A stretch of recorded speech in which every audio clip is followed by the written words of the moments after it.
Hola, buenos días a todos.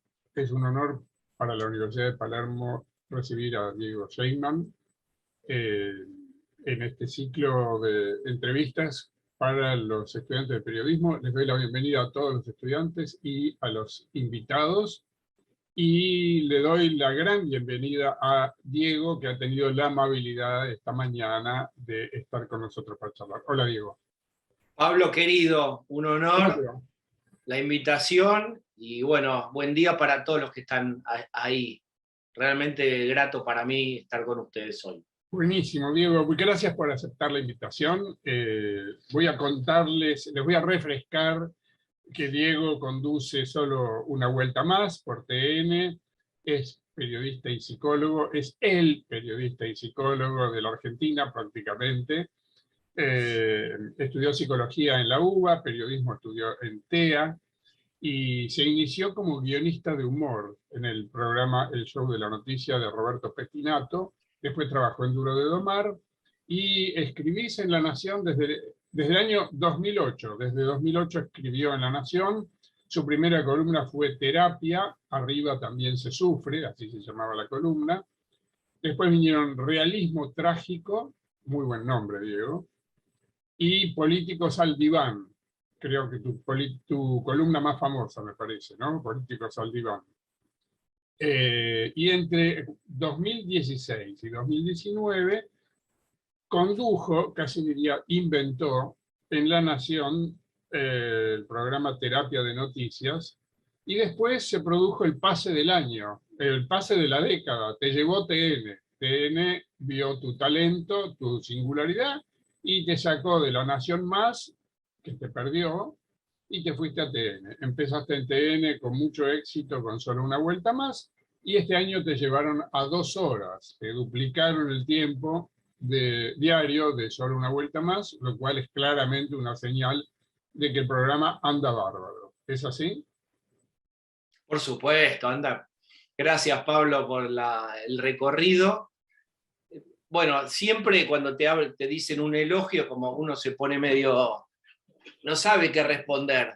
Sí, estamos contentos, creo que el programa está razonablemente bien funcionando. Es un desafío las 2 horas porque tiene que ser atractivo periodísticamente y tiene que ser atractivo televisivamente. Y acá viene como una primera cuestión que hablábamos antes, como que periodismo y televisión, los dos se juegan, que parecen deportes que fueran el mismo, y son dos deportes diferentes, con muchos puntos de contacto, pero no todo lo que funciona, por ejemplo, en gráfica o en radio, funciona en tele y viceversa, digamos. Uno tiene que tener impacto, tenés que tener seriedad y también tenés que atrapar. Y bueno, eso es un equilibrio, es como ahora se dice habitualmente, las dos agendas que tensionan entre sí. Es decir, que sea relevante periodísticamente y que sea interesante televisivamente.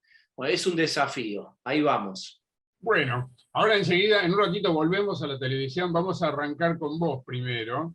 Bueno, Eh, Vamos a empezar por tu nacimiento, como corresponde cronológicamente. Ocurrido hace 50 años, ¿no? contado así, me estás deprimiendo la mañana, Pablo Mendelevich. Fue hace 50 años, es una manera muy desdichada de empezar una conversación. Así ¿Qué que es? naciste ¿Qué hace son 50, 50 años en la historia de la humanidad? Digo, 50 años. no, no Sí, es nada. en el, No, no. en el 72. En el 72. Bueno, ¿y a qué colegio fuiste? ¿En qué barrio te criaste? Yo me crié en escuela pública. Digamos, primero fui a un jardín que se llamaba Arcoíris, que era, yo después me enteré, como progre intelectual en aquella época. Yo no sé si mis viejos sabían dónde me mandaban y por qué, porque, digamos, 30 años, 40 años después les pregunté y no tenían mucha idea de eso. Pero después fui al Colegio del Estado, la escuela número 22 en San Cristóbal. Después fui a Buenos Aires, al Nacional, los 6 años, porque había Ajá. sexto año de... Yo iba a ser médico. Mis viejos son médicos, ¿entendés? Entonces yo iba a ser psicoanalista o psiquiatra? psiquiatra, mi viejo. Ah, psiquiatra. Entonces, nada, yo tuve mucho... Periodistas en la familia no tenés. Ninguno, nadie entró a un estudio de radio, no tienen ni idea de lo que es como un planeta lejano, y para mí también era una cosa como muy, muy lejana. Yo tuve, doctor, problemas vocacionales fuertes. Pasaban los años y yo esperaba que me brotara, como los bigotitos grises de la adolescencia, que me brotara una vocación fuerte, y eso no ocurría. Y pasaba el tiempo y era bastante angustiante.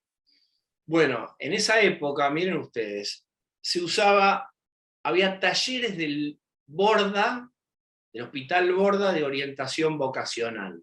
Entonces yo fui y se trabajaba con la guía del estudiante, que el soporte, no sé si se están riendo, alguno de lo que estoy contando es una cosa antigua, capaz sigue existiendo en formato digital, era un catálogo de carreras, y vos elegías medio que por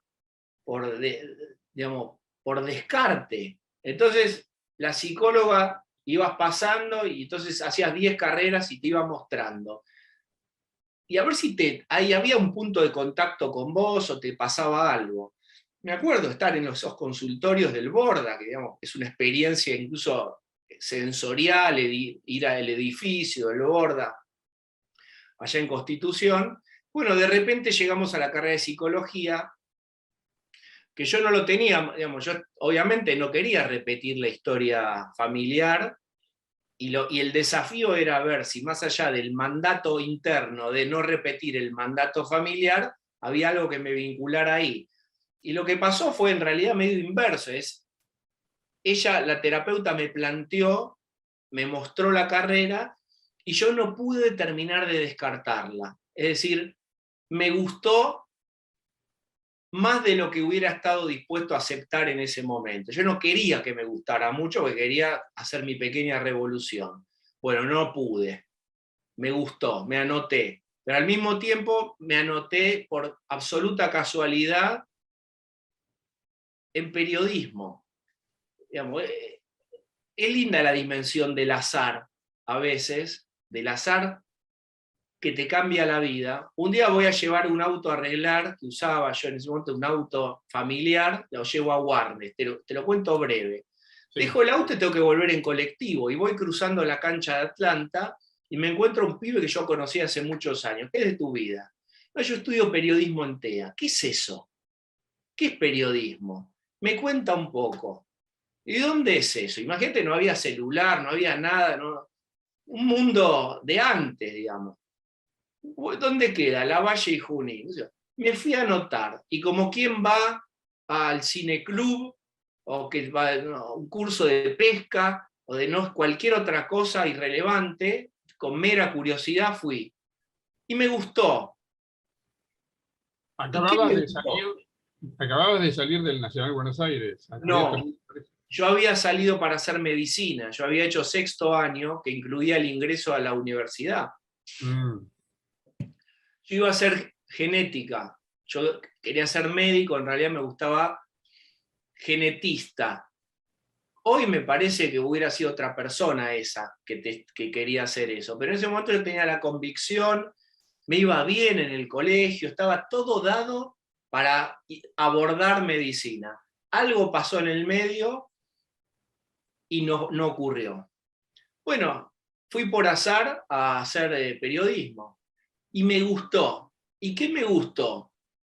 Bueno, yo como psicólogo hoy te diría que ¿qué es lo fascinante que por ahí quienes nos están mirando ahora ven en el periodismo? Que satisface los rasgos obsesivos que en más o en menos todos tenemos de saber un poquito de todo. Esa pasión, la pulsión de saber que habita en nosotros, por supuesto no en todos, tiene en el periodismo un match muy interesante, donde vos tenés un montón de materias que te dan la ilusión de que estás conociendo básicamente todo. Es una ilusión. Ya sabes, política nacional, política internacional, espectáculos, deportes, vas recorriendo, vas contactándote con un mundo que después está en vos profundizar, alimentar, nutrir. Pero a mí me fascinó eso, y me fascinó la cuestión práctica, ¿no? Yo hacía a la vez una carrera que era de mucha formación, si vos querés, intelectual y teórica, y a la vez hice las dos cosas. Sí, Largos años. lo singular, Diego, es porque hay muchos casos de personas que hacen una carrera y después hacen otra, ¿no? Pero lo singular tuyo es que hiciste las dos simultáneas y después hiciste una fusión. Y sos periodista y psicólogo y da la impresión de que no podés ser periodista sin ser psicólogo y supongo que viceversa tampoco. Es así. Eh, Pasaron igual, Pablo, muchos años para que yo pudiera sintetizar las dos carreras y poder integrarlas. Como durante muchos años yo me acuerdo que trabajaba, no sé, en programas de radio o en alguna cosa en televisión muy distinta a la que hacía ahora, laburitos que me salían, y yo tenía un camarógrafo que íbamos a grabar unas notas para un ministerio de industria, hace 1000 años esto. Y yo le decía al camarógrafo, tomate un café en el bar, y yo subía a la casa de un supervisor y supervisaba un caso, digamos, en ese momento hacía psicoanálisis, y supervisaba con un caso con un docente, bajaba y seguía grabando notas. ¿Sí? Yo en un momento estaba haciendo las dos cosas, y durante larguísimos años, básicamente era terapeuta y atendía un montón de pacientes por día, y atendí en muchos lugares, estuve incluso en el Borda. Pasé por mucho consultorio particular también, y en un momento empezó a crecer el periodismo. Efectivamente, ahí me metí en Mitre, con ese proyecto que vos contabas de Petinato, fueron 5 años, después me fui, ahí hacía guiones, personajes, monólogos. Después me fui y entré a La Nación, y ahí empecé a escribir mis propias columnas. Y ahí sí, yo propongo, y ahí se empieza a juntar el periodismo con la psicología y el humor en ese momento, porque yo escribía una columna que se llamaba Terapia, que era una ficción, salía en la contratapa de Enfoques, que era el suplemento, digamos, político-cultural de La Nación. Ahora creo que no existe Ideas, ¿no? Enfoques. Y en ese momento, se renovaba, y me dieron a mí una contratapa ahí, que era como el sueño del pibe. En ese momento el diario papel tenía mucho peso, era un diario papel que la sección salía el domingo, y yo les había metido a La Nación, que parecía que era el diario conservador de bla, bla, bla, bla. Ese diario, digamos, en teoría conservador, me habilitaba una idea que era que yo imaginaba un guión en donde había un terapeuta en una sesión que analizaba al político que había sido el político de esa semana. Entonces el terapeuta... Déjame contarle a la gente que el actual director de La Nación, Fernán Saguier, en ese momento subdirector, es igual que vos, periodista y psicólogo. Es el único otro caso Sí, que conozco. señor. Sí, señor. Supongo que Fernández. eso tuvo alguna incidencia en esa decisión editorial del diario de darte la contratapa de Focus.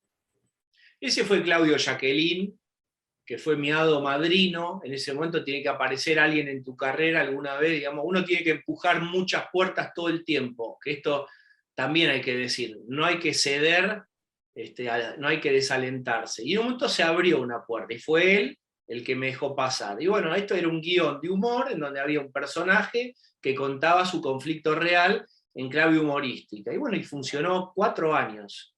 Y después, y acá llegamos al punto, el mismo Claudio Jacqueline me dice, escuchá, vení, que te quiero contar una idea que tengo. Vas a hacer lo mismo, pero de verdad. Ahora lo vas a ir a ver a los políticos real. ¿Querés? Yo medio me cagué todo y dije sí, y me daba cuenta que era una oportunidad importante. Bueno, iba yo y me entrevistaba con los políticos, por supuesto, no era una sesión real, pero había elementos que yo usaba de mi escucha, de mi entrenamiento, de mi escucha como psicólogo, y la sección funcionó. Y bueno, eso fue realmente la síntesis. Costó muchos años, ¿eh? No fue fácil. Bueno, ahí la primera pregunta que uno se hace cuando te ve hacer eso con tanta idoneidad es cómo manejas los límites. ¿Cuáles son los límites en una entrevista periodística del uso de recursos tuyos como profesional de la psicología? No me metería en temas personales ni temas sensibles si sé que son puntos de vulnerabilidad de la persona que tengo enfrente. Uso elementos de la escucha o de la psicoterapia para indagar, para repreguntar, para profundizar en cuál es la idea medular, la idea que está en el fondo, que genera que tal político, por ejemplo, o lo que sea es un sindicalista, un empresario, produzca tal o cual acción. Yo no, digamos, no se desnuda a alguien porque sí. Mi objetivo no es desnudar. Mi objetivo no es vulnerabilizar ni desvestir. Es tratar de escuchar y de guiar y de indagar sobre una línea lógica o de un razonamiento. Ahora en la tele son 20 minutos que tengo, 15 en los mano a mano, no me meto tanto por ahí, salvo algunas repreguntas que hago para indagar o algo de una historia de vida que pueda haber. Pero también me pasó, cuando hacían gráfica Políticos al Diván, de llegar a lugares en donde tenías la tentación de entrar a algo más personal, y está en vos tener el criterio, digamos, profesional y ético de saber que eso ya realmente no es público. Eso ya no es público, eso es del ámbito privado. Contame un caso en el que te hayas equivocado o que te hayan parado el carro.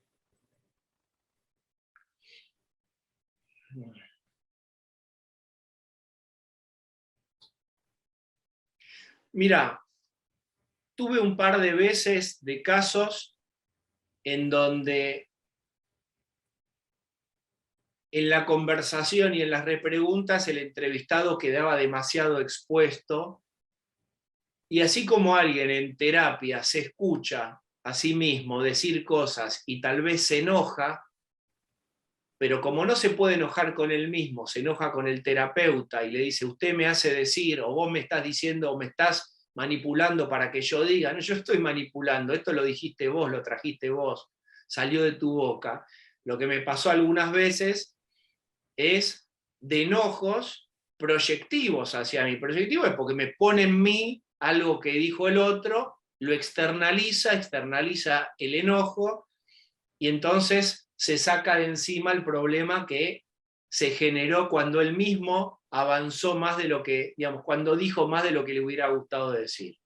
Y me pasó que me dijeran: te pido por favor, esto no lo pongas, si lo pones me arruinás. Digamos, alguna vez pasó eso también. Si Te querés dar pido por nombres, favor. no tenemos problemas. ¿Qué cosa? Y no tenemos problemas en escuchar nombres, digo. No, no, no, pasó algunas veces. Pasó. Sí, pasó, claro que sí. Y que, digamos, te pasó también que vos sentiste que te extralimitaste, que usaste, que fuiste demasiado lejos. Por ejemplo, se me ocurre que una gran habilidad tuya consiste en esas entrevistas en crear un clima. Vos creás ahí un clima y al tipo le bajan las defensas, evidentemente, y por eso quizás te Bueno, manda. mira, qué sé yo, entrevisté a Ollarvide, Sí, al juez Ollarvide, que murió hace un tiempo. Un día me da una nota después de que arregló con el gobierno de Macri jubilarse. Todos recuerdan a Ollarvide.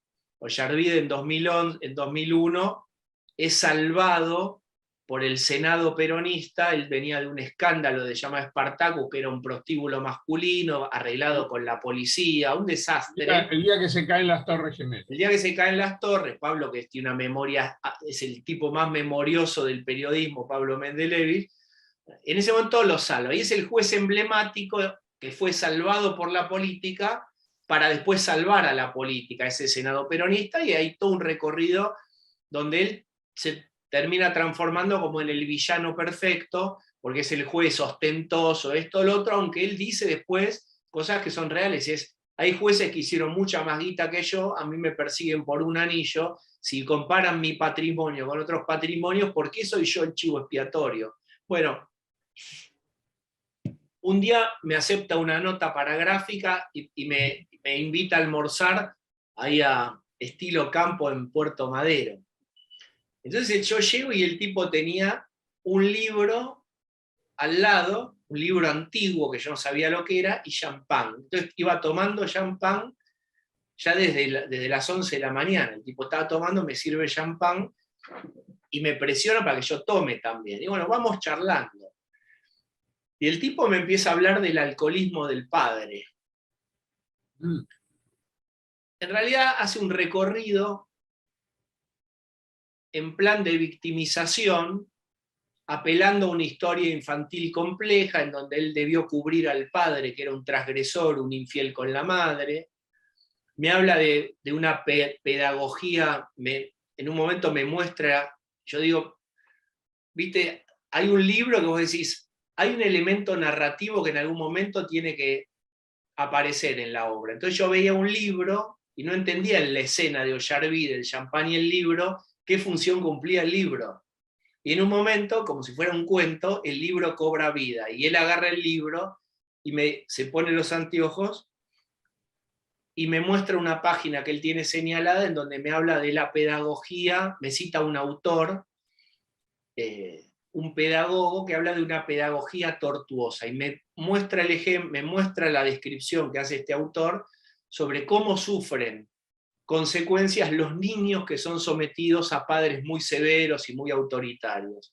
Y se victimiza y me muestra casi como si él estuviera dentro de una clasificación psicopatológica, casi excusándose de su comportamiento posterior en una pedagogía del padre. Entonces me habla del padre alcohólico. Y me dice una frase, mi padre era alcohólico también. Mm. Lo cual lo mostraba admitiendo su alcoholismo. Era la primera vez que iba a confesar en público un juez emblemático que era alcohólico, que era grave. Él jugaba con el alcohol en el sentido que yo le doy champán a mis caniches, a mis perritos. En ese momento yo tomé la decisión personal de sacar de la nota la palabra también. Y puse mi padre era alcohólico y seguí con... La nota estaba buena, qué sé yo. Es una decisión personal, si vos me preguntás. La regla del almuerzo era que todo lo que se hablara ahí vos lo podías usar como en la entrevista. Yo lo podía usar. ¿Y por qué te autocensuraste, digamos? ¿Por qué decidiste sacar el también? Me pareció que, y hoy día, ahora por ejemplo lo charlo con vos y es una pregunta, ¿debía haberlo dejado? ¿Cómo lo iba a exponer? Tal vez pensé que si el tipo confesaba su alcoholismo le iba a servir para justificar o para relativizar las cosas que estaba diciendo. Entonces, viste esta cosa exculpatoria de que si un tipo dice, no, yo en realidad consumo o tomo o soy alcohólico o tengo alguna conducta patológica, eso le aliviana el peso de la gravedad de lo hecho. Bueno, no sé, en ese momento estoy así como contándote cosas que se me ocurren Claro. en momentos donde uno toma decisiones. ¿Y te ha pasado que con interlocutores políticos, ya no jueces, pero por ahí sí políticos, desconocen los códigos de una terapia? Porque uno tiene la idea de que los políticos no van mucho al psicoanalista. Bueno, está claro que nunca propuse un encuadre de verdad de terapia, digamos. Era un guiño que se llamaba Políticos al diván o Políticos en terapia. Nunca nadie creía, aunque hacíamos fotos en digamos, yo hacía que se acostaran a veces en un diván o se pusieran en un sillón a modo de terapia, era como un signo identitario de la sección. Acá llegamos a un punto y es, ¿se van a terapia los políticos o deberían ir? Mirá, en general, para ser político en gran escala, quiero decir, no para puestos chiquititos, con aspiraciones más serias, tenés que tener algunos rasgos mínimos de narcisismo y tenés que tener unos rasgos mínimos y de mínimos para arriba de psicopatía. Si sos demasiado al estilo clásico neurótico es aquel que está demasiado pendiente de la palabra del otro, del que dirán, el que duda. La mayoría de nosotros, yo diría, estamos ahí, che, está bien lo que voy a hacer, ¿qué les va a parecer? Hay un momento que para liderar vos necesitas tener un narcisismo suficiente que te dice, es por acá y yo tengo la certeza. Si no hay algo de certeza en tu discurso y de narcisismo, no necesariamente son lo mismo. Pero suponete, para armar un perfil de alguien que quiere ser un líder, tiene que tener narcisismo y tiene que tener algo de psicopatía. Algo mínimo. Psicopatía no en el sentido manipulador, que también lo puede tener. Psicopatía es, bajo mis emociones, me comporto gélidamente y avanzo con una idea, porque si no, me freno por las diversas opiniones. Tengo que imponer, necesito creer que lo que yo propongo es lo que va a sacar a la Argentina adelante. Bien, dicho esto, los tipos que tienen mayor narcisismo, psicopatía, no van demasiado a terapia. Están más encerrados en sí mismos, ¿entendés? Sí, ¿qué me va a decir un terapeuta que yo no sepa? Yo no necesito ir a terapia, yo ya estoy articulado, estructurado y convencido. Bueno, eso genera problemas. Claro, qué bueno que explicaste todo eso. Eso explica mucho. Ahí se entiende mejor. O sea que el prejuicio de que los políticos van poco a terapia es más o menos correcto. Bueno, uno que rompió el molde, digamos, después hay mil elementos de análisis del gobierno de Macri. Macri, antes de asumir, dice una cosa que hubiera sido escandalosa en otras partes del mundo. Le preguntan, Mauricio, usted, o Macri, no me acuerdo de una entrevista, porque fue, ¿qué va a hacer el lunes, cuando vaya a asumir? Y creo que Macri dijo, ese lunes, como todos los lunes a las 9 de la mañana, yo voy a arrancar yendo a mi psicoanalista como siempre. ¿Vos te imaginás si Putin, vos te imaginás si en Estados Unidos, si en Alemania, un tipo que es elegido presidente cuenta que va a ir a psicoterapia el lunes a las 9 de la mañana? Es visto o sería visto como alguien con problemas, porque la psicoterapia está acá, digamos, en Argentina tiene casi una idea de consumo cultural. Vos quedás bien, digamos, si vos conocés a alguien, si voy a terapia el martes, nadie te va a mirar con cara rara. En otros países es raro ir a psicoterapia. Es para la gente con problemitas. En este país está naturalizado. Bueno, Macri fue un ejemplo de que contó que iba. Felipe Solá me acuerdo que contó que en pleno lío de 2001, 2002, también dejaba la gobernación, iba a terapia, etc. No es tan habitual, no es muy habitual. Antes de volver a la televisión y a todo eso, y después a las preguntas, que ya hay muchas preguntas que te quieren hacer. Quiero volver a vos. Primera cosa es si te psicoanalizás ahora. Ahora, en este momento, right now, no. Ah, sí, perdóname, sí. Hago mantenimiento una vez cada 3 semanas, una vez por mes. Lo que no hago es una terapia regular, semanal, fija. Yo, además, no sé si viene al caso, digamos, a mí me parece que no está bueno las terapias crónicas, a mí no me gustan, no me parece que tengan demasiado sentido.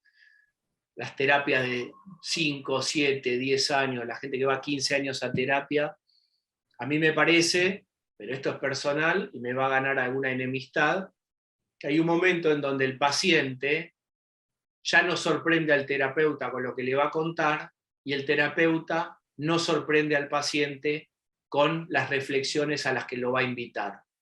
Parece que hay un momento en donde se ameseta la terapia. Parece que tiene que funcionar muy fuerte los primeros tiempos y después aquel que puede a volar.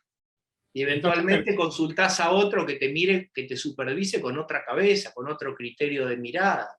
¿Estás ejerciendo como psicólogo? Sí, mucho menos, un día a la semana, pero estoy ejerciendo. ¿Cómo es un día tipo tuyo? A la mañana leo portales, consumo mucha información, hay todo el tiempo estar leyendo. Si puedo, hago algo de entrenamiento personal, físico, gimnasia, voy a correr. Eso es vital porque, digamos, también tenés que estar. Tiene un esfuerzo físico la tele también, esas 2 horas. ¿Cuánto tiempo corres por semana? No, no sé, hago 4 veces por semana de correr media hora, más si hago un poco de fierros también muy livianito de mantenimiento. Tenés que hacer, porque también eh, funcionás mejor mentalmente si estás mejor oxigenado, si te sentís bien físicamente. Yo pienso que eso tiene que estar muy articulado. Ujú. La romantización de la actividad intelectual en un escritorio vinculado al sedentarismo me parece que no funciona. ¿Volvés de correr y qué haces? Pensás mejor si entrenás. Para mí, estás más fluido si un poquito de caminata rápida, algo hay que hacer. Ujú. Bicicleta, lo que sea. Cuando volvés de correr y de bicicleta y todo eso, ¿qué haces? Tengo ahora, digamos, yo termino esta charla con ustedes tan linda y me meto en el Zoom del programa, en donde estamos el productor y en general están los columnistas también, y planteamos la agenda de hoy y posibles entrevistados y posibles temas. ¿Cuántas horas lleva esa producción del programa en el día? Todo el día, Todo el día. básicamente todo el día. La reunión es 40 minutos, media hora, y después es todo el día online, viendo qué hay, qué cambia, cuál es la frase, cuál es el apoyo visual que hay que poner, el textual, pones en tal radio, Cuervo Larroque dijo tal cosa, contestó, apareció fulano, ¿cómo hacemos? ¿A qué hora Todo el llegas, día, es muy full life. a qué hora Programa llegas al diario, canal? es full life. ¿A qué hora llegas al canal? El programa es a las 8, llego a las 7 menos cuarto. Te Bueno, tenés y que me quedo. vestir, te tenés que maquillar, tenés que Ujú. hacer la reunión antes de salir al aire. Hay como Sí. charla técnica, ¿entendés? Ahí vos fuiste a TN, que como es muy lindo el lugar, como una especie de hangar con islas, grande, cómodo. Nosotros nos juntamos como si fuera charla de vestuario antes de salir a la cancha. ¿Qué salimos a hacer hoy? Bueno, eso es fundamental. ¿Estás más cómodo en TN que en La Nación Más? ¿A quién querés más? ¿A tu mamá o a tu papá? Los quiero a los dos. No, yo estaba en La Nación Más, en la otra La Nación Más, cuando nació todo. Digamos, cuando La Nación manda su primer cohete al Cuando funcionaba en la espacio, redacción. vos estabas también Sí. ahí. Bueno, ese fue una aventura extraordinaria, esos 2 años y medio, 3. Ahora es otra cosa, ni siquiera es en los estudios, no es en el edificio de La Nación, es ahí en la corte, en Chacarita, que graban. Es otro canal. Yo me alegro del crecimiento y de la apuesta y todo. Pero nada, son dos experiencias absolutamente complementarias. Ahora yo me estoy absolutamente cómodo y tiene esa potencia de TN que llega a todos lados y tiene mucha penetración y eh, es un canal fuerte, es un orgullo realmente. Para terminar con tu vida personal y después seguir con otros temas, yo no te iba a preguntar mucho sobre eso, pero vos decidiste salir con las camas de tus hijas atrás, Cuchetas. atrás tuyo, con las cuchetas, así que contanos un poco de tu familia. Bueno, en la cama de arriba iría Lara, que es mi hija mayor, que tiene 7. Y en la cama de abajo, Jazmín, que tiene 3.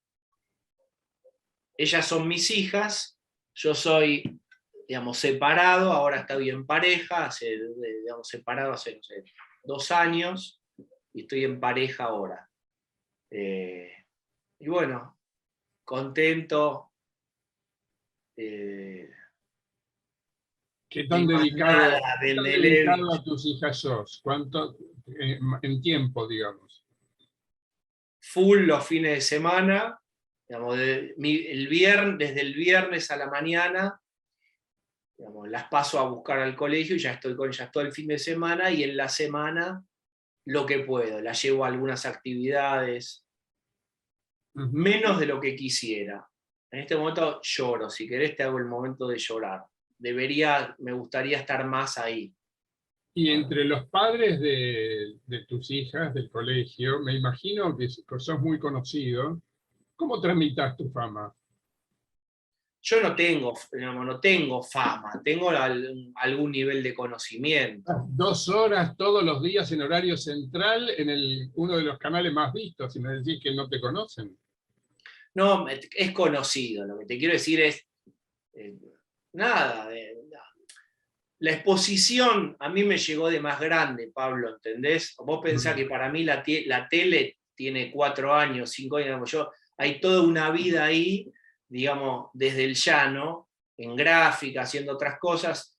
Yo estoy contento, me gusta el reconocimiento, me siento halagado, que te puedan decir alguna cosa en la calle, en el sentido que me gusta tu programa o esto o lo otro, me comentan de los periodistas que están conmigo, de las notas, eso, digamos, es muy enriquecedor para uno. Nada, Ujú. lo vivo con tranquilidad. Bueno, yo te digo, en mi experiencia, cuando comenté que en este ciclo ibas a estar vos, encontré mucha gente que no solo te conoce, sino que te ama, te idolatra, y en general es gente inteligente. A vos te sigue un público, evidentemente una parte del público que te sigue está atrapada por ese estilo tuyo que vos inventaste, que conjuga psicología con periodismo y que es un estilo único. Realmente no hay muchos entrevistadores y conductores que inventan un estilo. Estoy pensando, qué sé yo, más allá de que te gusten o no, Blackie, Neustadt, Jesús Quintero, eh, el mismo Fantino inventó un estilo, puede gustar o no, pero inventó un estilo. Total. Y vos inventaste un estilo más intelectual. Te contesto, Borges decía que a diferencia de la agresión, frente al elogio quedamos paralizados. Entonces vos me elogias, ¿qué querés que te diga? Es como el rayo paralizante, no te puedo decir Claro, nada, claro. me halaga, porque te admiro mucho también, etc. Nada, que eso me halaga mucho. Pero viste que es más fácil hablar de la mala y de la tristeza que cuando te dicen que te gusta, bueno, me sonrojo y me abanico como las damas antiguas frente al piropo. Estoy contento. ¿Sabés qué? Si vos me preguntás ahora, es cómo llevas algo que pueda interesar y que además sea masivo, porque TN es un canal de masividad, no es PIE, política y economía.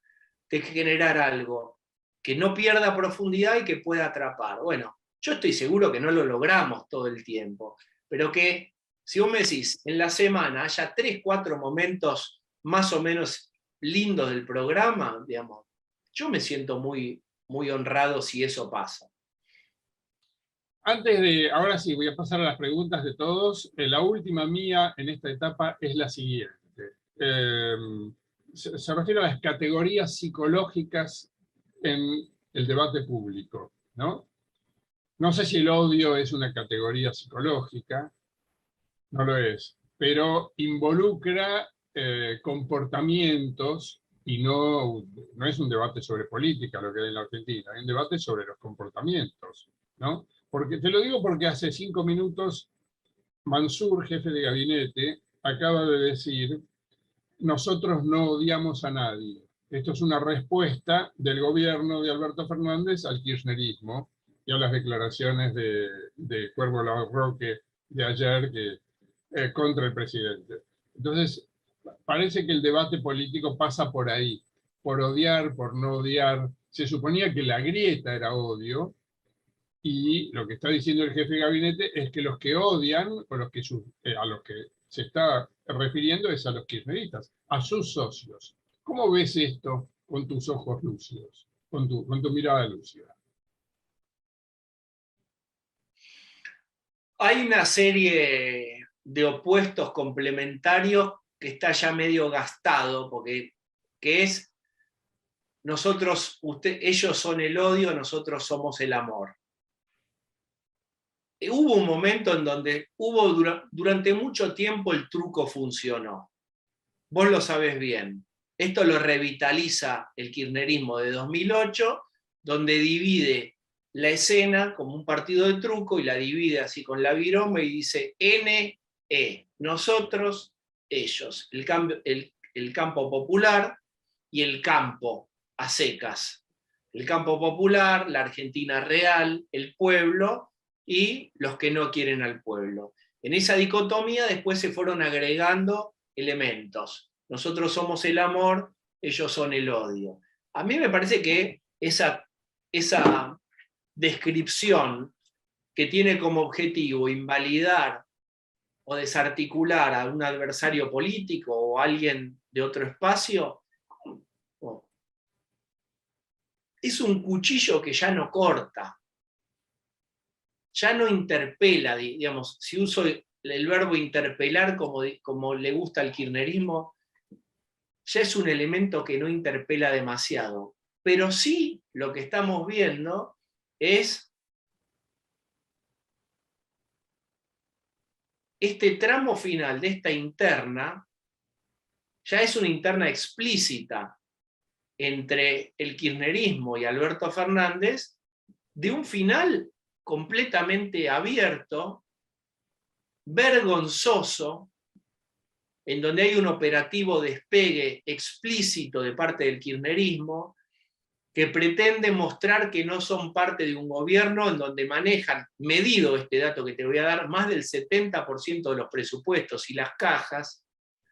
María O'Donnell le hace una entrevista al Cuervo Larroque y en el final, que es revelador, María O'Donnell lo pincha y dice, pero usted nadie deja el cargo. Y el Cuervo Larroque en caliente, y esta es la maravilla de acelerar una entrevista y darle emocionalidad, porque bajan las defensas del entrevistado, y el Cuervo Larroque dice, más o menos hace así, como con las manitos, y dice, ¿cómo nos vamos a ir si es nuestro el gobierno?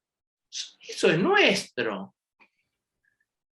Y ahí llegás en una frase, como yo te decía, a lo medular. ¿Lo medular qué es? Las ideas de fondo. Y las ideas de fondo es, acá hay un señor que está ocupando un cargo que no le pertenece, que no hace lo que nosotros queremos, pero cuando nos invitan a irnos, nosotros no vamos a ir. Eso es nuestro. Alberto Fernández estuvo más vivo, porque después dijo, no es ni mío ni de nadie, es del pueblo. Dijo demagógicamente, pero más vivo. El Cuervo Larroque lo que dijo ahí, eso es nuestro, y yo te agrego el tema de las cajas. ¿Cómo va a ser, cómo se va a desarrollar esta interna? ¿O hasta dónde va a ir? No lo sé. El historiador de la sala sos vos, que nos puede contar de qué otro modo dirimió el peronismo sus diferencias en otros momentos. Ahora no hay violencia armada, pero hay una violencia simbólica y estamos todos en un palco. ¿Te acuerdas cuando el peronismo se peleaba por el palco? Ahora en el palco estamos todos nosotros viendo una interna en un país con índices sociales malísimos. Y el drama de hoy es ver kirchneristas no pudiendo hacer kirchnerismo. El Cuervo Larroque le reclama al gobierno de Alberto Fernández que no hace justicia social, que no hace distribución. El otro día fue maravilloso. El Cuervo Larroque, hay que escucharlo. El Cuervo Larroque armó 3 categorías. Dijo, hay 3 tipos de gobierno. Están los liberales, que es Macri, bla, bla, bla. Está el peronismo, kirchnerismo, que somos nosotros, que pues, nuestro eje es la justicia social, y hay un tercer tipo de gobierno que hace foco en la producción, pero no hace foco en la distribución ni tanto en la justicia social. Ese es el gobierno de Alberto Fernández. Alberto Fernández está descuidando la distribución y la justicia social. Fíjate que ya lo colocó en otra categoría, ya lo ajenizó. Pero vos decís, pero ¿cómo? ¿Feletti no es tuyo? Paula Español, en la Secretaría de Comercio Interior, ¿no era tuya? ¿Quién maneja ANSES? ¿Quién maneja PAMI? ¿Quién maneja YPF? ¿Quién maneja los organismos que controlan la energía? Es todo kirchnerismo eso. Entonces, están... Sumarle a eso que hay una falacia en decir que hay que distribuir primero. Si no hay riqueza, no puedes distribuir la riqueza. Bueno, está bien, digamos, por eso, es decir, el foco en la distribución y menos foco en la producción. ¿De dónde va a salir eso que querés distribuir?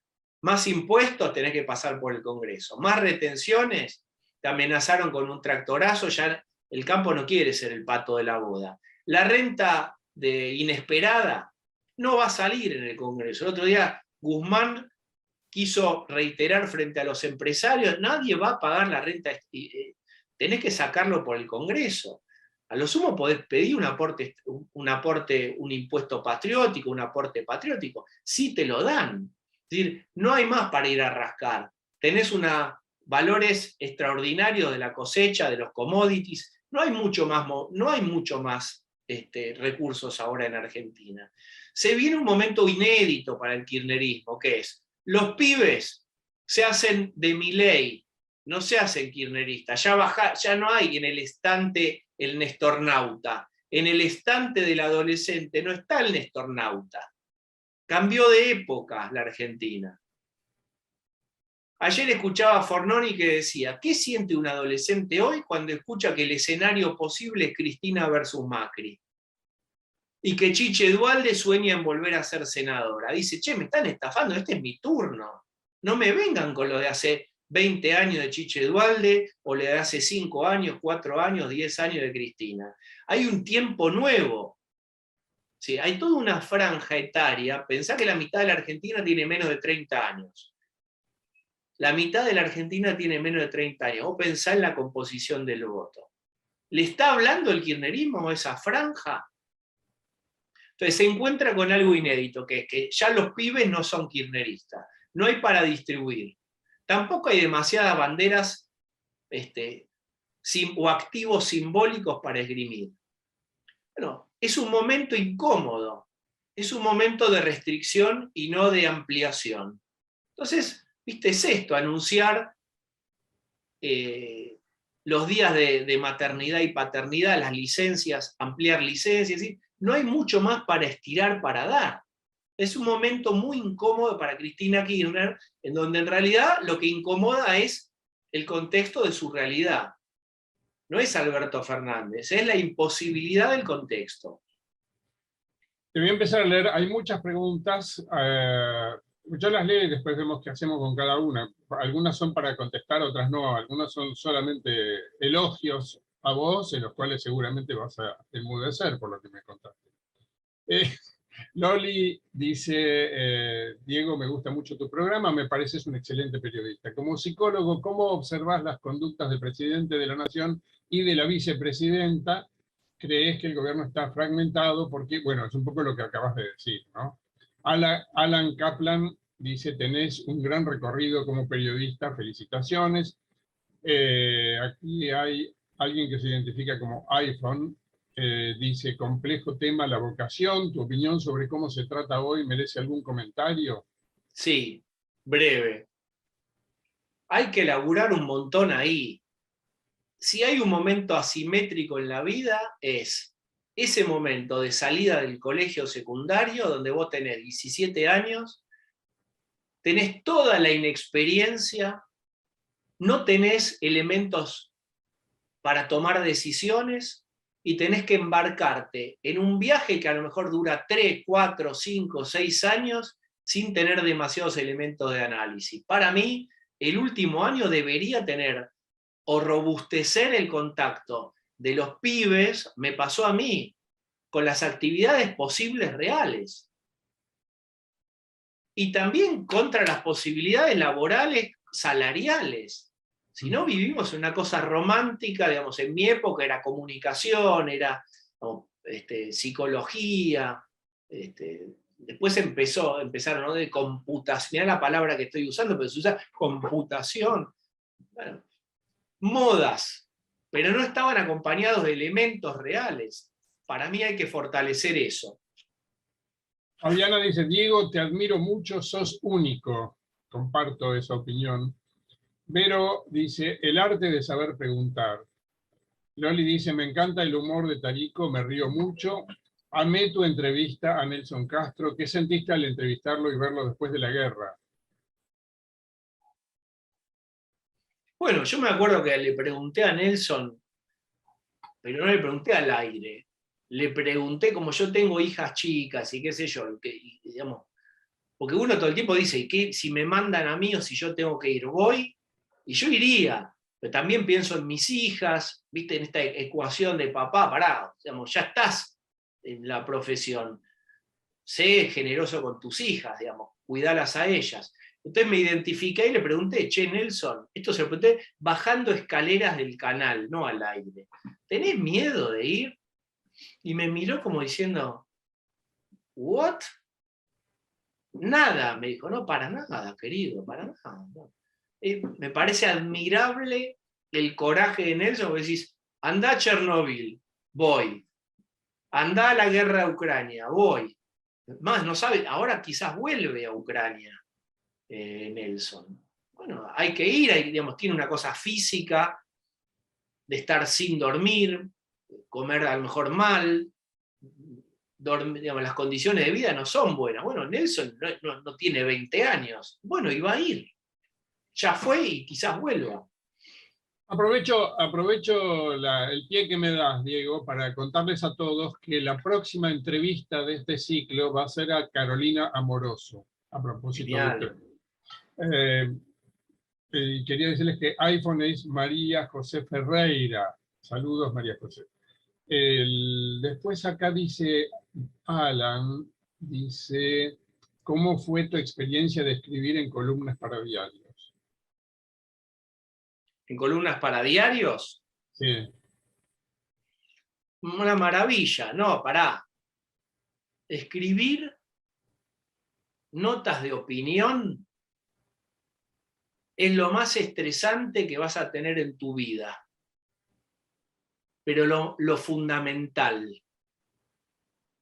Mirá, escribir una nota de opinión con información, no con estirada, con chamullo, es un ejercicio de estrés, de sufrimiento, donde te tenés que sentar a parir alguna idea nueva, algún concepto, algo de análisis que tengas para aportar a todo el discurso público. Si no, no vas a agregar nada. Para poder hacer eso, sabés que vas a tener que sufrir. Porque te vas a sentar, empezás a garabatear hasta que aparece una primera idea, tenés que nutrirte de información, tenés que hacer fuentes, tenés que permitirte saber que a lo mejor una idea que tenías desarrollada, hablas con una fuente y te la desestima, y vos te enamoraste de tu idea y decís, che, tengo que soltar esta idea, no, pero me parece, soltala, no va, ya te dijeron que no va. Es un momento de sufrimiento. Ahora, cuando queda parada, cuando queda armada la columna, con eso tenés digamos, es tu insumo personal. Vos vas armando columnas que van conformando tu bagaje, tu punto de vista. Y de ahí te vas nutriendo. ¿sí? Pero es lo más sufriente. Es una experiencia buenísima. Pero es la más difícil de todas. Dice Vero, excelente, eso habla de un gran profesional, esto creo que Vero lo escribió cuando vos estabas hablando de los límites como psicólogo. Dice, no meterse en temas fuera del contexto analítico, te elogia eso. Federico Weiss dice, comprendo tus límites y recuerdo en La Nación Más cuando tuviste a Veraldi, abogado de Cristina Kirchner. Una pequeña observación, si no pasas esos límites no generas polémica. La polémica genera rating. Hay colegas tuyos que optan por lo opuesto o vos y claramente, a vos y claramente no son del todo éticos. Aplaudo tu integridad profesional, dice Federico. Después, acá tengo Juani Changazo, dice, ¿sentís que en las entrevistas mano a mano se despliegan los mecanismos de la transferencia, por más que sea fuera del ámbito clínico? La transferencia entendida en la mirada teórica, no. La transferencia, recordemos, desde el punto de vista del psicoanálisis, yo hice mucho psicoanálisis muchos años, me supervisé y formé con gente importante, pero después me reformulé haciendo terapia sistémica y cognitiva, con la cual trabajo hace muchos años. Pero para el psicoanálisis la transferencia era la recreación de algún vínculo que podía evocar al padre o una figura significativa en la figura del analista. También significa la transferencia que hay un vínculo, si vos querés, de confianza, pero más a nivel inconsciente. Yo en ese sentido no creo que nada de las entrevistas periodísticas tengan que ver con esa transferencia. Lo que sí puede haber es empatía, lo que sí puede haber es identificación, no transferencia desde el punto de vista de la definición formal. Alfonsín también se psicoanalizaba, dice Ricky Gretzer. Esto es a propósito de que vos contaste que Macri se psicoanaliza. Mirá qué buen dato, no sabía eso. Yo creo recordar que Jacobo Timerman, Jacobo me dijo una vez, muy al comienzo de Alfonsín, me dijo muy impresionado que Alfonsín nunca había ido al psicoanalista y le parecía una aberración eso. Lo mandó él al psicoanalista, Jacobo. Y Alfonsín fue. No creo que haya ido a una terapia semanal. Hermoso dato. Sí, no creo que haya sido una terapia semanal la de Alfonsín, pero creo que sí, ahora me acordé por qué fue. Acá hay otra pregunta que es, ¿cuáles son los diarios que más consumís? Consumo los portales habituales y también consumo, digamos, los domingos trato de dar una vuelta por todo, más allá de Clarín, Nación, Infobae, también leo Página 12 y muchas veces Cohete a la Luna para ver puntos de vista o abordajes que quizás yo no comparta desde lo ideológico, pero me nutre a mí ver cómo están viendo o cómo están analizando. Eso es sumamente necesario, pues si no empezás con la visión de túnel y empezás a nutrirte de las lógicas que son las que son parecidas a la tuya. Eso no hay que hacer. Pregunta, acá hay muchos estudiantes que te están siguiendo desde distintos lugares y también hay invitados que te están siguiendo de distintos lugares, como Mireya Rab, que está en París. Y pregunta, ¿con qué personaje político te sentiste más cómodo con el tipo de entrevista terapia? ¿Y más incómodo?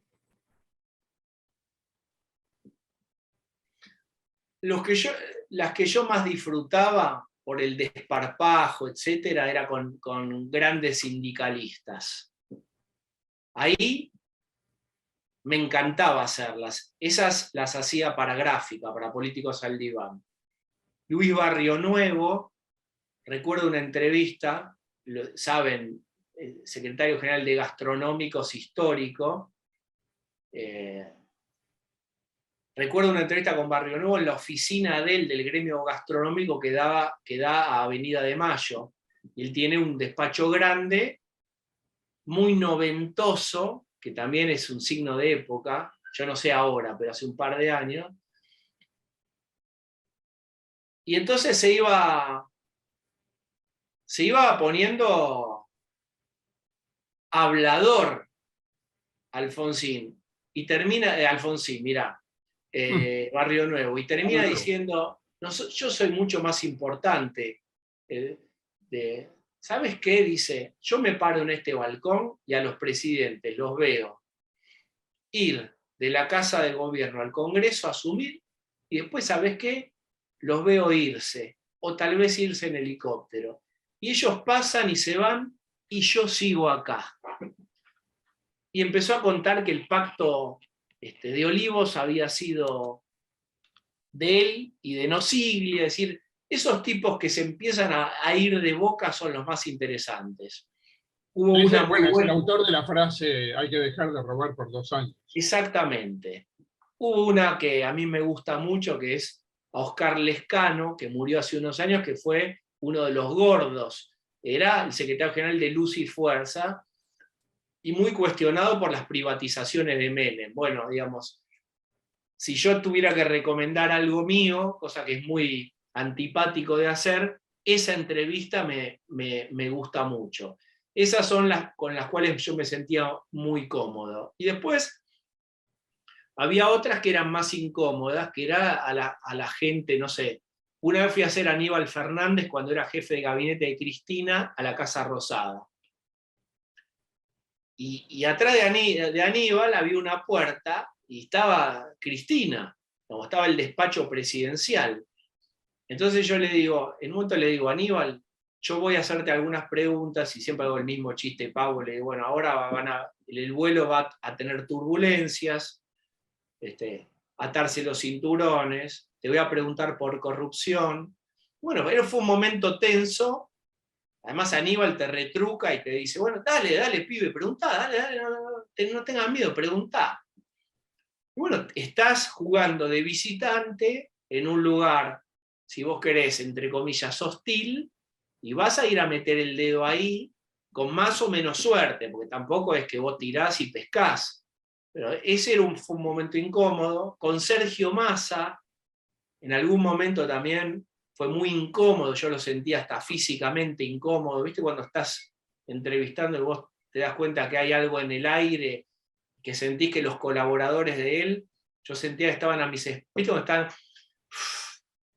Sí. está como era, tenía los patobicas atrás, porque pasaba el tiempo y Massa ya se había ido del gobierno de Cristina, pero había tenido mucho vínculo con Vudú, lo había llevado a Vudú al Club Tigre, Vudú se había hecho casi hincha del Club Tigre, es decir, había tenido mucho vínculo con tipos muy cuestionados del kirchnerismo y que intentaba despegar. Y yo le insistía y le insistía, bueno, y él me hacía notar su incomodidad y realmente físicamente también eso se sentía.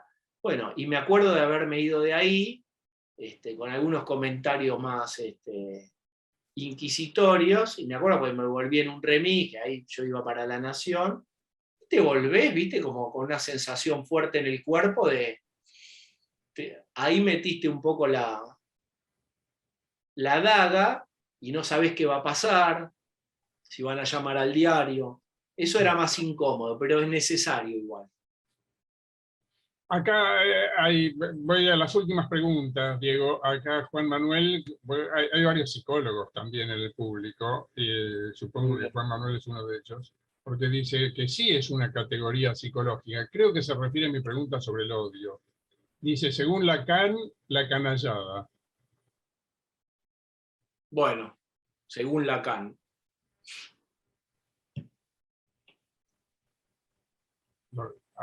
Punto. Sigo. No, nada, no, está bien. No es una categoría psicopatológica de un Ah, manual de psiquiatría. claro. Pero Eh, entiendo y respeto, me parece bien, no importa, está bien. Martín Muñoz quiere saber a qué político extranjero te gustaría tener la oportunidad de entrevistar. Bueno, ahora sería interesante entrevistar a Lula. ¿Vieron lo que dijo hoy Lula sobre Putin? Tenemos noticias frescas sobre eso. Cuestionó a Zelensky, dijo que hace un show televisivo, que por qué no se pone a negociar, que también es responsable. Empardó a la responsabilidad de Putin con la de Zelensky. Exacto. Pollerita corta, por algo habrá sido. Dice, dice Juani, me siento muy identificado con el recorrido de Diego porque estudié periodismo deportivo en Deportea y ahora estoy terminando psicología en la UP. Mira, Eh, y acá te pide Jo que recomiendes algún libro. ¿algún libro? Sí, yo lo dirigiría esto más a los estudiantes de periodismo. ¿Qué libro les recomendás a los estudiantes de periodismo? Yo les recomendaría que lean todo, ávidamente. me parece que el periodismo es un lenguaje y lo que te puede producir una diferencia es los elementos que vos tengas en tu acervo para conectar y relacionar. Entonces, que lean ávidamente todo, que lean historia, que traten de ver qué pasa afuera. Ese es un déficit mío también, por ejemplo. Pero si vos me preguntás, hay que tener un bagaje cultural amplio para no repetir lo que analizan los demás. Si no, sos medio una repetidora. Entonces yo ahí no te recomiendo un libro, te recomiendo la avidez. Voy a la última pregunta, es de Gisela Rodríguez, dice: hola Diego, te admiro como periodista, muy profesional todo el trabajo que haces. Mi pregunta es si hay alguna persona a la que tengas el deseo de entrevistar mano a mano, que no lo hayas podido hacer. Bueno, a mí me hubiera gustado entrevistar a Nelly Omar, que fue una cantante de tango muy importante, que vivió casi 100 años, y que yo ya ejercía el periodismo, pero yo hacía más política y me hubiera gustado la Gardel con pollera. Y fue antes que se invente el término, o que se revitalice, ya estaba inventado, pero que se revitalice la idea de feminismo, fue una vanguardista. Quería ser piloto de avión, era de un pueblito de Entre Ríos, y fue una gran cantante y fue muy revolucionaria, etc. Bueno, yo hubiera querido entrevistarla. Entonces me ocurre lo primero que te digo, ¿no? Por supuesto, también uno hubiera querido tener la oportunidad de entrevistar a Néstor Kirchner, a Cristina. Por supuesto que hubiera querido entrevistar. Bueno, a Néstor Kirchner no vas a poder, pero a Cristina siempre podés tener la esperanza. Sí, sí, qué sé yo. Debería ser. Déjame cerrar entonces con este juego, ya que justo nombraste a alguien que se había muerto y que no pudiste entrevistar. ¿A qué personaje, mi última pregunta y cerramos con esto, ¿a qué personaje de la historia de la humanidad te hubiera gustado entrevistar? Me podés decir Hitler, Bach, Colón, lo que quieras. Dame un momentito, Mendelevich, para no Sí, contestar. tomate media hora y... pero... no, por supuesto, pensá. Es muy vos eso, pensar. No, está muy bien la pregunta. Bueno, por ejemplo, me hubiera gustado entrevistar a mi abuelo, que no es nadie en la historia de la humanidad, pero lo perdí joven. Esto para emocionar al auditorio demagógicamente. ¿De dónde Si era te tu abuelo? escuchaste. ¿Eh? ¿De dónde era? No, era argentino, pero nada, no voy a compartir una historia llorosa al respecto. Pero, viste, cuando decís, bueno, me hubiera gustado charlar un poco más, la verdad. Ah, Te fuiste temprano. No, en la historia de la humanidad,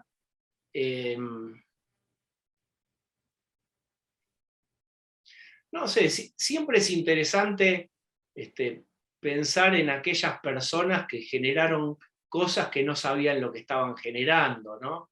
Los grandes descubrimientos.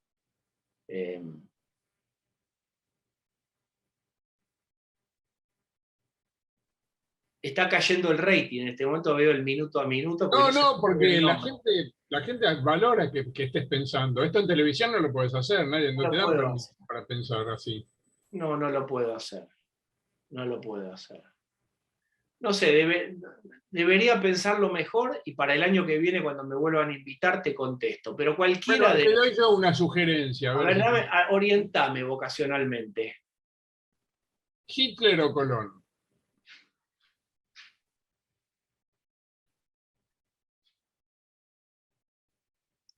Bueno, la diferencia es que Colón nunca supo exactamente a dónde había llegado. Y Hitler sí sabía a dónde había llegado. Sería interesante entrevistar a Hitler, hubiera sido muy interesante. Diego, yo te agradezco muchísimo esta charla, ha sido maravillosa. Te seguiremos viendo todos los días en TN. ¿Sabés a quién hubieras entrevistado? El otro día leía, y con esto te cierro, a Guillotín, que fue el tipo que inventó la guillotina. Guillotina, claro. Las cosas de la vida. El tipo era un médico, y con esto te cierro muy breve. En Francia se terminó de usar la guillotina en el año 77. Hasta el año 1977 se usó como medio de ejecución. Entonces hubiera sido interesante. El tipo cargó toda la vida con la cruz de haber inventado un elemento terrible en la historia de la humanidad, y el tipo, este médico guillotín, lo único que quería era un método para aliviar el sufrimiento, porque no había un método indoloro para ajusticiar a los delincuentes. Entonces el tipo quiso mejorar un método y construyó un monstruo. Bueno, ahí tenés una nota. No solo construyó un monstruo, sino que nos legó la metáfora, cortar cabezas. Que tanto Cortar cabezas, exactamente.